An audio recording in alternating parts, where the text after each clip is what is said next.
louerai l'Éternel en tout temps, je bénirai l'Éternel. Bénis l'Éternel, mon âme. Bénis l'Éternel.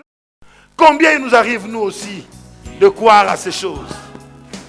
On est béni. Tout va bien. C'est parce que je me sanctifie plus que les autres. C'est parce que je suis meilleur plus que les autres. C'est parce que ceci, parce que cela. N'oublie pas qu'il y a des gens plus sains que toi, qui sont morts sans véhicule. Il y a des gens plus sains que toi, qui sont morts sans maison. Il y a des gens qui sont plus sains que toi, qui sont morts sans enfants. Tu m'entends? Ne commets pas l'erreur de Job. Comme je l'ai dit, il est tombé dans la doctrine de la méritocratie et non pas de la grâce de Dieu.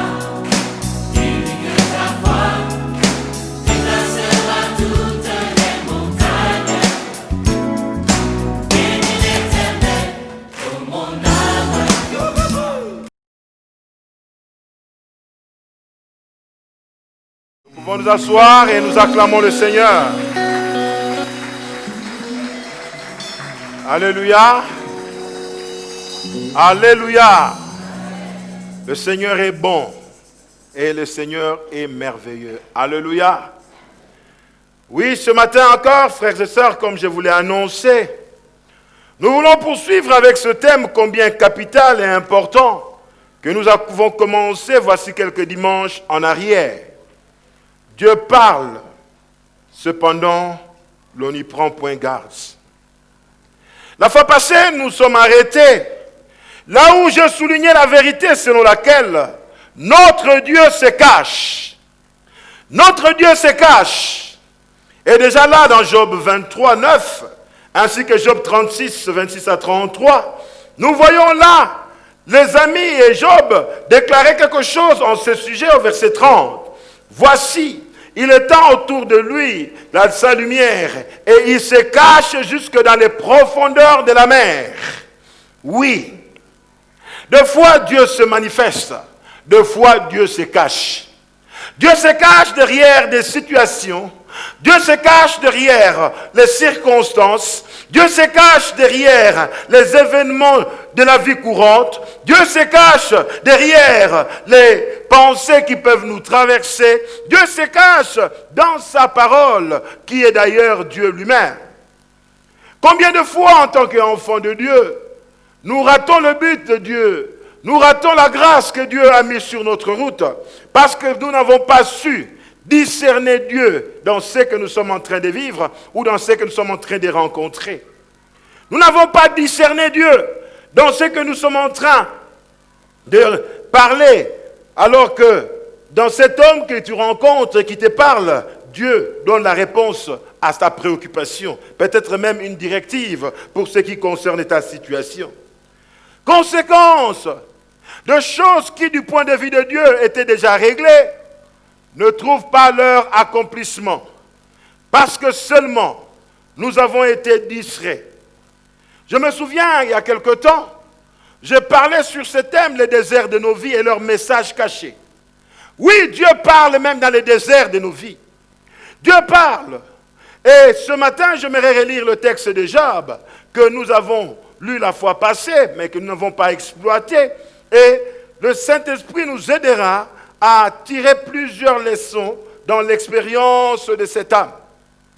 Dans Job 33, versets 14 à 31, une longue lecture, il est dit là, Dieu parle cependant, tantôt d'une manière, tantôt d'une autre, mais l'on n'y prend point garde.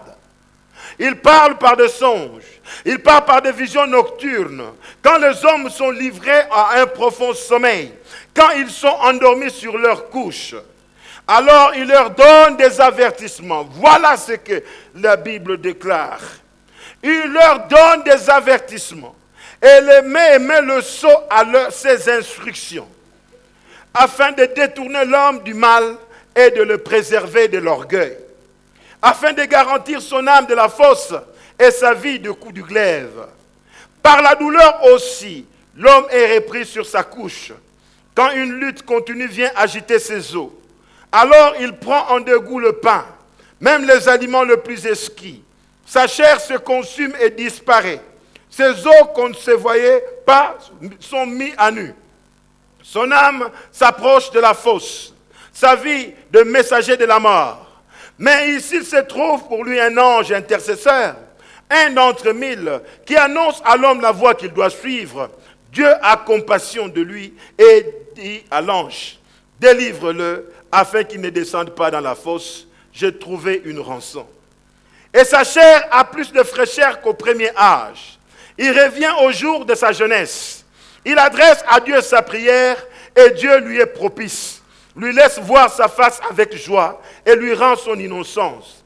Il chante devant les hommes et dit, je péchais, j'ai violé la justice.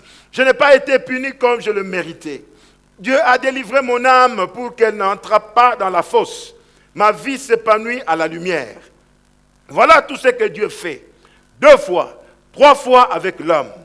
Pour ramener son âme de la fosse, pour l'éclairer de la lumière des vivants.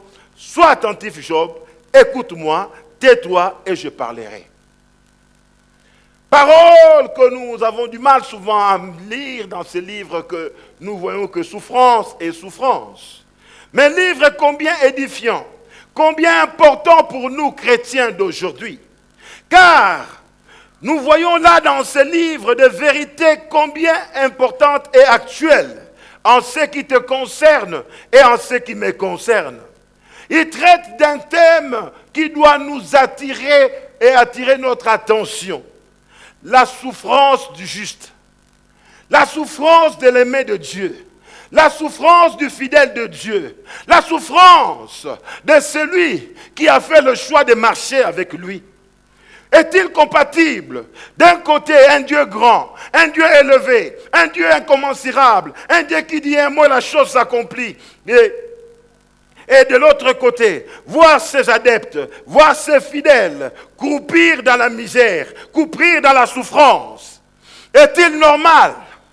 Et ce livre essaye de répondre à cette question cruciale. Pour votre concerne, sachez que Job a vécu avant Abraham. Beaucoup de gens l'ignorent. Ainsi, le livre de Job est un livre qui nous est transmis avant la révélation de Dieu par l'appel d'Abraham. Il a vécu bien d'années avant Abraham. Et quand même, nous lisons là ces paroles que Dieu parle tantôt d'une manière, tantôt d'une autre. Nous sommes là dans la dispensation de ce temps, où il n'y avait pas des Écritures, où il n'y avait pas la parole de Dieu, où il n'y avait pas de prophètes spécifiques de Dieu. Mais Dieu parlait depuis la nuit de jour. Depuis la nuit de temps, Dieu parlait. Et il continue encore à parler. Nous le voyons avec Noé. Nous le voyons là avec même les enfants d'Adam, Seth, qui a le premier commencé à invoquer l'Éternel. Nous voyons avec tous ces justes de l'Ancien Testament. Oui, notre Dieu parle. Et Job est là le type même du chrétien, du croyant fidèle. Il est entouré de bénédictions.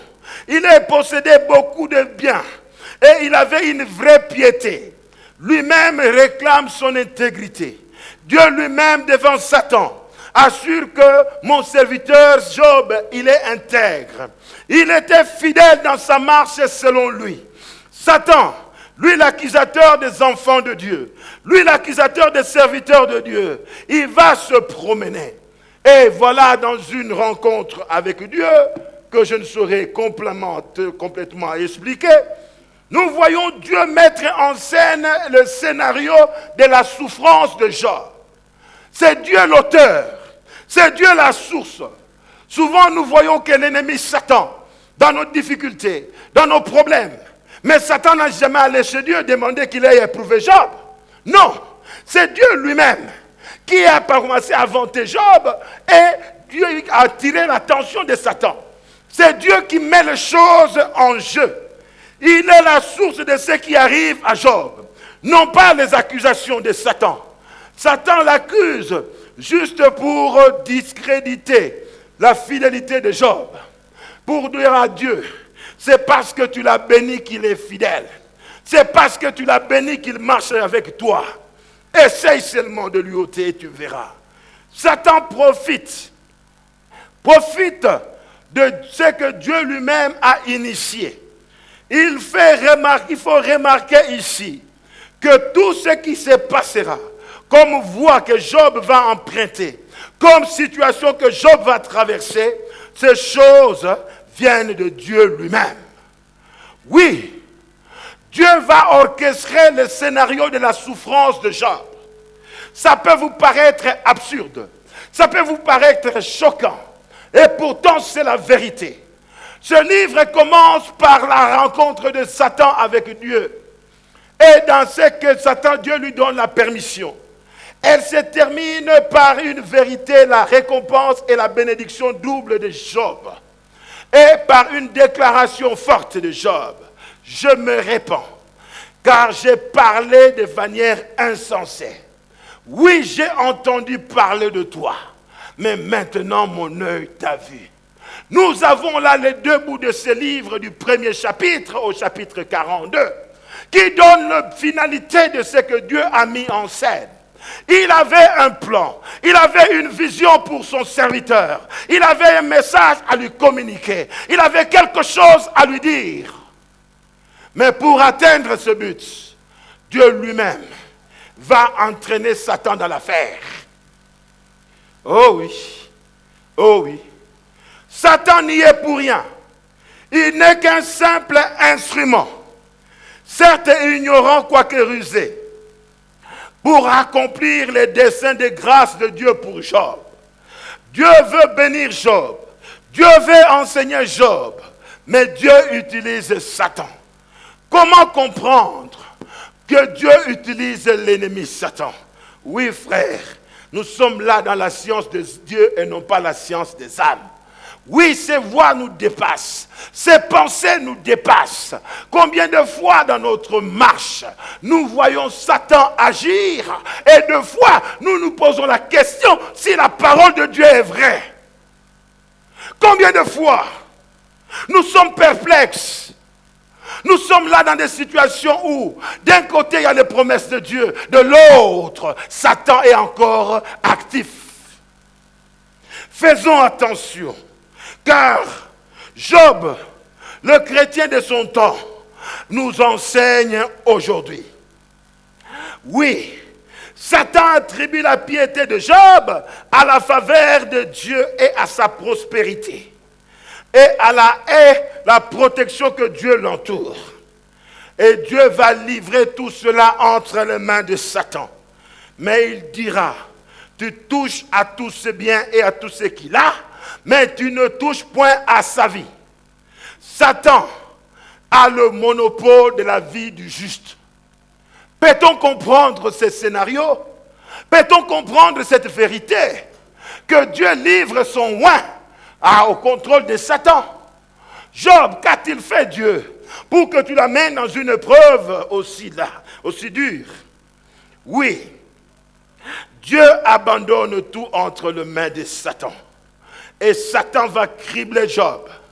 Il commence par lui jeter la maladie. Il prend ses biens. Il prend toutes ses richesses.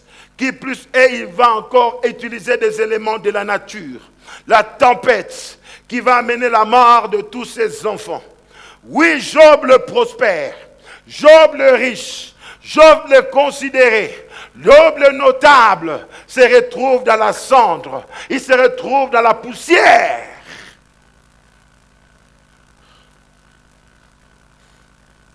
Il frappe, non pas d'une maladie bénigne, mais d'une affreuse maladie. Oui, comme je l'ai dit, Job est le titre même du croyant renouvelé par la grâce, juste et intègre dans ses voies, ayant des valeurs et une intelligence au sujet de Dieu. C'est le type de l'homme ami de Dieu, mais qui est mis à l'épreuve. Mis à l'épreuve. Non pas pour rien. Oui, frère, j'ai besoin de que tu me donnes tes oreilles. Car nous vivons un monde où de plus en plus le mal va s'accroître.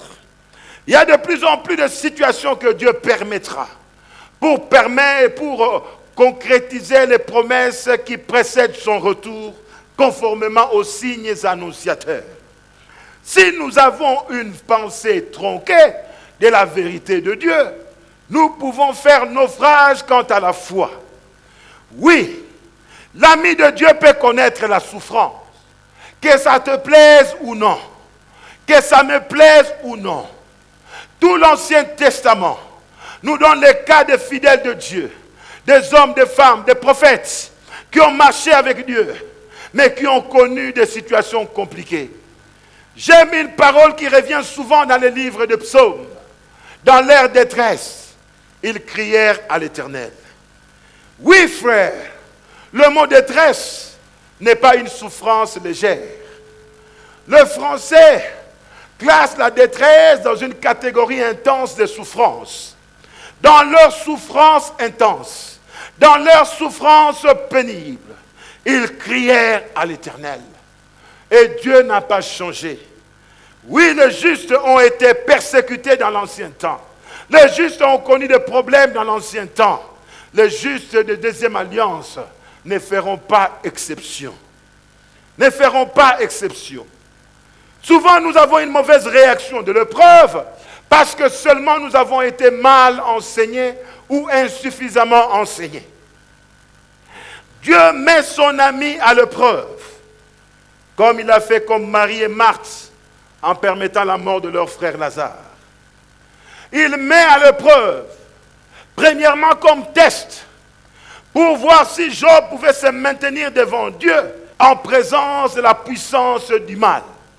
Il donne l'autorité à Satan, mais il lui fixe les limites. Oui, Satan travaille. Comment Job réagira-t-il? Dieu l'avait déjà vanté. Il est intègre. Je te permets de le toucher, mais je t'annonce déjà que tu ne réussiras pas. Et le voilà dans le trouble. Le voilà dans l'amertume. La coupe de l'amertume de Dieu passe par lui. Il boit. Et là, la santé s'en va. La famille s'en va. Oui, les enfants s'en vont. Tout ce qui pouvait faire la grandeur et la considération de l'homme dans ce monde est parti. Que reste-t-il encore à Job? Que reste-t-il encore à Job? Si ce n'est sa vie, avec un corps moribond. Job est là. Job pleure. Job se lamente. Job souffre. C'est peut-être ta situation ce matin. Je ne connais pas le parcours de ta marche avec ton Dieu. Je ne connais pas les réalités des circonstances que tu traverses. Mais j'aimerais te dire que le Dieu qui a marché avec Job, il n'a pas changé. C'est le même Dieu qui marche avec nous aujourd'hui. Il marche avec nous aujourd'hui. De temps en temps, il permettra au mal de te cibler comme test pour juste voir combien tu réussiras à te maintenir dans sa foi. Oui, il a permis pour Pierre. N'a-t-il pas dit à Pierre, Pierre, Pierre, Satan t'a réclamé pour te cribler, mais j'ai prié pour toi afin que ta foi ne défaille point. Oui, frères et sœurs, il voulait que Job voie s'il peut en lui-même avoir la justice devant Dieu, car c'est là le nœud du problème. Il vantait ses mérites. De l'autre côté, Dieu voulait enseigner à Job les voies par lesquelles il sonde le cœur et place dans leur conscience notre conscience devant notre réalité intime. Notre réalité intime devant lui. Aujourd'hui, vous pouvez me voir. Vous pouvez voir le frère, vous pouvez voir la sœur.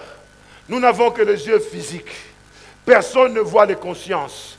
Personne ne sonde le cœur.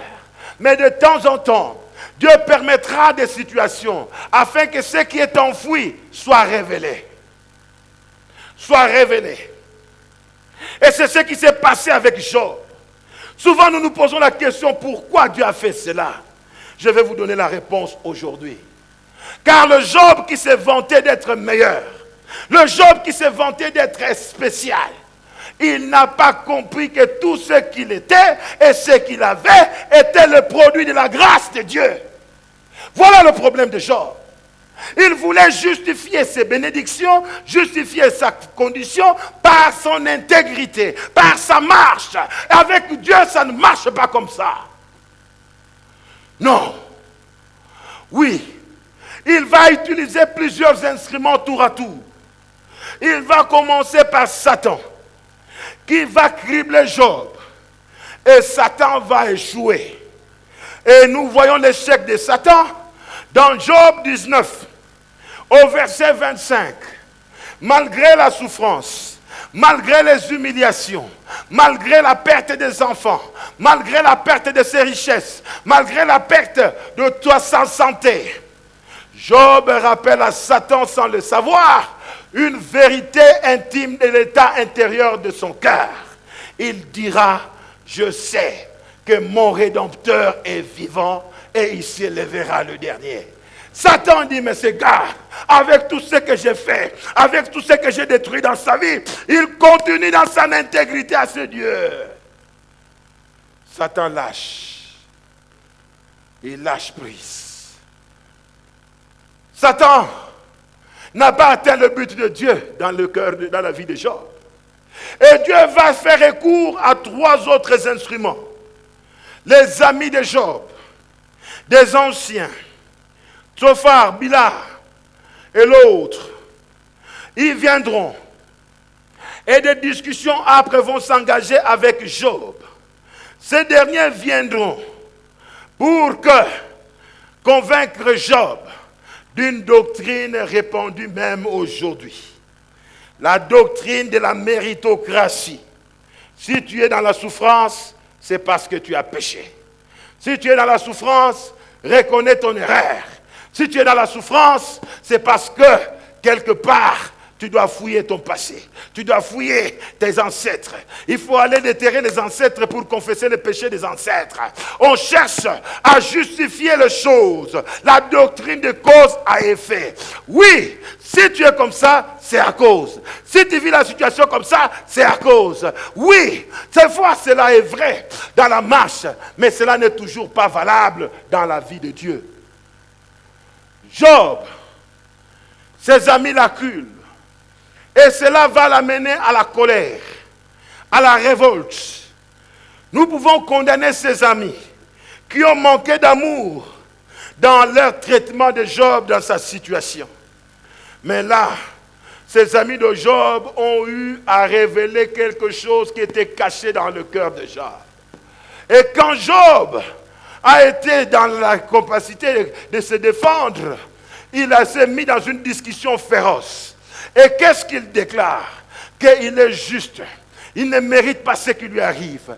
Dieu n'est pas juste avec lui. Il a marché dans la vérité. Il a marché dans la crainte de Dieu. Voilà comment Dieu me récompense. Ça montre l'état caché du cœur de Job.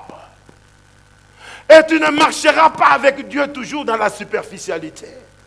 C'est comme ça qu'à la fin de sa vie, il te dit, j'ai entendu parler de toi. Mais maintenant, mon œil t'a vu. Job a grandi dans sa foi. Job a grandi dans sa connaissance de Dieu. Combien de fois Dieu permet des situations sans raison, comme l'aveugle est né. Il est né aveugle dans Jean 9. Cette doctrine de justification, c'est toujours même dans le temps ancien. Les apôtres et les disciples posent la question à Jésus, pourquoi est-il aveugle? Est-ce que ses parents ont péché ou c'est lui-même? Mais Jésus dit, ce n'est ni ses parents ni lui-même. Faisons attention, nous qui voulons exhorter toujours le frère dans la souffrance. Si tu n'as rien à dire, tais-toi. Prie seulement pour le frère. Prie seulement pour la sœur. Les 3 amis de Job sont venus avec de très bonnes intentions, mais dans la fausseté. Dieu l'a permis, mais ils ont eu le mérite de révéler la pensée cachée dans le cœur de Job. Et enfin, Dieu va utiliser un jeune homme. Un jeune homme, contrairement aux gens expérimentés, qui étaient les 3 consolateurs, dont la conclusion était l'échec, car ils n'ont pas su amener Job à la repentance. Le jeune homme vient.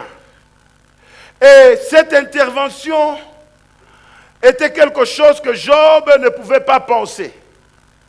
Il était avec les gens de sa génération. qui n'ont pas eu à le convaincre. Mais voici un jeune homme. Un jeune homme se présente. Dieu peut utiliser des moyens que tu ne penses pas pour te faire plier, mon frère. Je n'oublierai jamais le témoignage d'un homme de Dieu qui a été une bénédiction pour moi et qui n'est plus de ces mondes. Le pasteur Albert Lukusa. Pour ceux qui sont de Lubumbashi le connaissent très bien.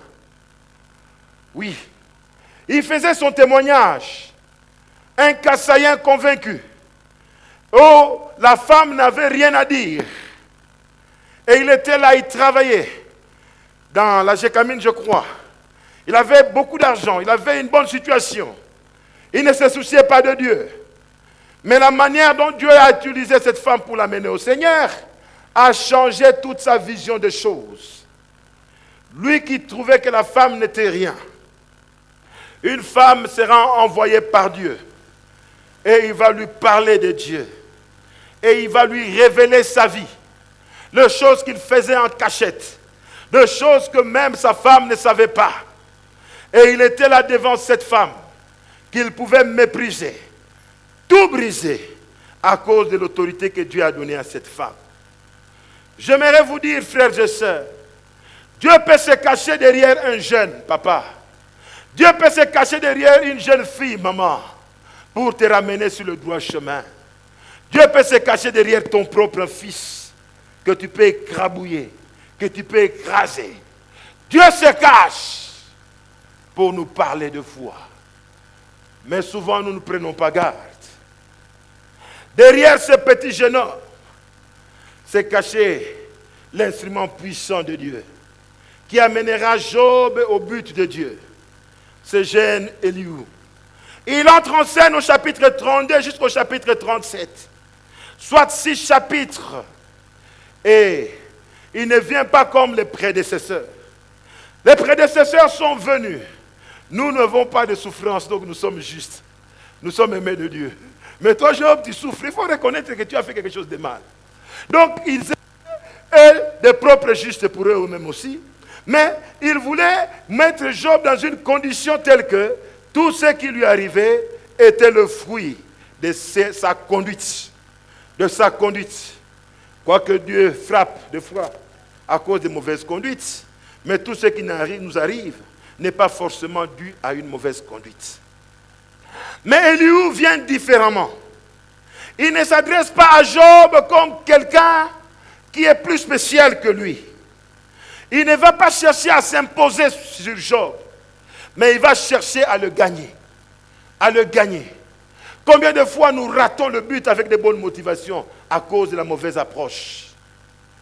Quand vous lisez les paroles de ce jeune homme, vous allez même vous étonner. Dans Job 33, nous voyons ce jeune homme parler à Job. Il lui dit, au verset 4 jusqu'à 6, c'est là où il entre en scène. Il dit, l'Esprit de Dieu m'a créé et le souffle du Tout-Puissant m'anime. Il commence par élever Dieu. Il commence par amener Dieu dans la discussion de Job avec ses consolateurs. C'est que le vieux routier, les expérimentés des 3 premiers n'ont pas fait. Ils ont basé leur défense sur leur expérience. Ils ont basé leur défense sur leur connaissance. Ils ont basé leur défense sur tout ce qui était le fruit qu'ils ont accumulé tout au long de leur vie. Mais ce jeune homme est différent.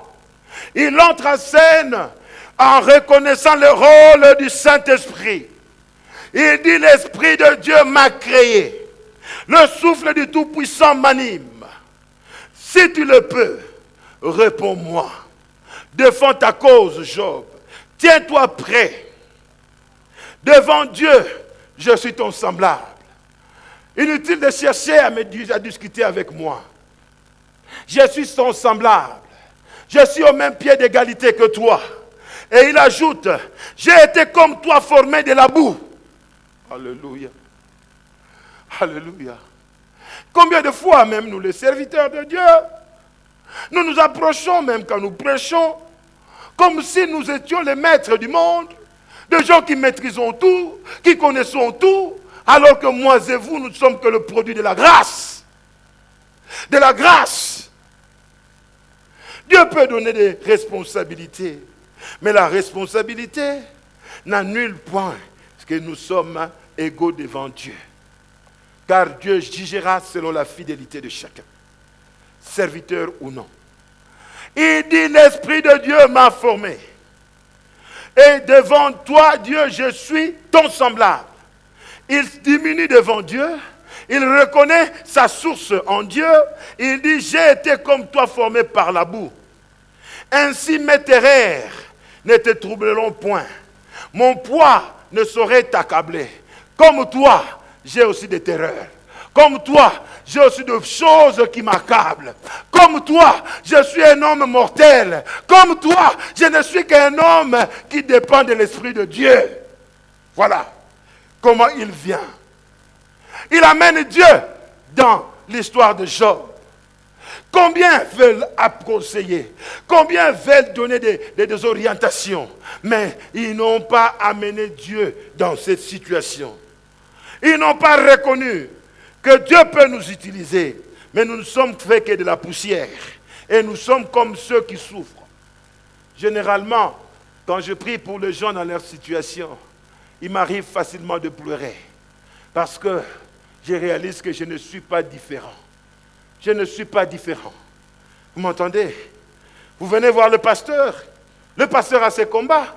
Le pasteur a ses luttes. Le pasteur aussi a ses problèmes. Oui, frères et sœurs. Mais pourtant, l'Esprit de Dieu en lui fait la différence. Ce jeune Éliou est en quelque sorte un type de Jésus-Christ. Il reconnaît son origine par l'Esprit de Dieu. N'est-ce pas là la manière dont Jésus fut conçu, qui couvrit Marie? Et Jésus est déclaré fils de Dieu par la puissance du Saint-Esprit, selon Romains 1 au verset 4e. Frères et sœurs, il parle de l'Esprit de Dieu en lui, la divinité, mais il parle aussi de son humanité. Je suis semblable, je suis ton semblable. Oui, l'homme qui vient vers toi, l'homme qui est venu te sauver, Jésus de Nazareth, avait la divinité et l'humanité réunies, comme ce jeune homme. Le jeune homme est en quelque sorte le Jésus de Job. Le Jésus que Dieu a mis sur sa route.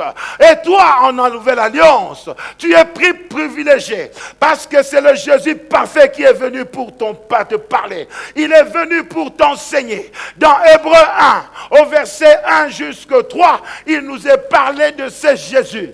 Il est dit que Dieu, après avoir parlé à plusieurs reprises à nos pères, par des prophètes, maintenant il nous parle par le Fils. Par le Fils dans ce dernier temps. Il nous a parlé par le Fils qu'il a établi héritier de toutes choses et par lesquelles aussi le monde a été créé. Oui, tu as besoin de ces Éliou de ce temps. Jésus-Christ est dans ta situation. Pour que tu l'écoutes, pour que tu ne discutes pas. Combien passe du temps comme Job à discutailler sur le voie de Dieu? Combien passe du temps à vouloir se justifier comme Job alors qu'il faut écouter? Écoutez, même le moyen le plus abject que Dieu a utilisé pour t'atteindre. Oui, frères et sœurs, Éliou nous parle aujourd'hui. Et Jésus nous parle aussi aujourd'hui. Le problème de Job, c'est qu'il s'était plaint de ce que Dieu agissait envers lui. Soit à l'égard de son âme, soit à l'égard de son corps. Et il avait même demandé, quand vous lisez ce livre dans sa défense, s'il était un monstre de la terre ou des eaux pour que Dieu le traite ainsi. Des paroles fortes. Lui, loin de Dieu. Suis-je un monstre pour que tu me traites ainsi, Dieu? Suis-je un monstre? Il avait proféré des paroles inconvenantes, des paroles indécentes. Le problème de Job, c'est qu'il se complaisait en lui-même. Il ne croyait pas au fruit qu'il était le fruit de la grâce de Dieu. Il croyait qu'il méritait ce qu'il avait comme vie. Il croyait que tout était justifié par sa conduite et son intégrité. Il avait vu les fruits de la grâce de Dieu en lui, mais il n'a pas compris et il a perdu de vue la source de cette grâce. Les enfants, c'est Dieu qui t'a donné Job, ce n'est pas tes efforts. Les richesses, c'est Dieu qui t'a donné Job. Oui, tout ce que tu avais comme position, c'est Dieu qui t'avait élevé et donné la considération. Mais Job est dans une logique purement humaine. Au lieu de diriger ses regards vers la grâce de Dieu qui est en lui, il s'est plaint dans sa propre justice. C'est ce qui entretenait son âme. Et là, il y avait frustration. En quelque sorte, Job marchait avec Dieu dans la satisfaction de lui-même. Il se croyait arrivé. Il se croyait meilleur. Il se croyait qu'il était vraiment le parfait par rapport à sa marche. Combien il nous arrive, nous aussi, de croire à ces choses? On est béni. Tout va bien. C'est parce que je me sanctifie plus que les autres. C'est parce que je suis meilleur plus que les autres. C'est parce que ceci, parce que cela. N'oublie pas qu'il y a des gens plus sains que toi, qui sont morts sans véhicule. Il y a des gens plus sains que toi, qui sont morts sans maison. Il y a des gens qui sont plus sains que toi, qui sont morts sans enfants. Tu m'entends? Ne commets pas l'erreur de Job. Comme je l'ai dit, il est tombé dans la doctrine de la méritocratie et non pas de la grâce de Dieu. Et non pas de la grâce de Dieu. Combien même en présentant l'évangile, faites ceci et Dieu fera. Faites ceci et Dieu fera. Non, Dieu est souverain. Il peut ou ne pas faire quoi que tu aies fait cela. Il faut que tu comprennes cela, frères et sœurs. Oui. Combien de fois il nous arrive malheureusement dans notre marche avec Dieu. Dieu peut permettre que nous soyons victimes d'injustice. Que nous soyons victimes même là où notre raison apparaît clairement aux yeux de tous.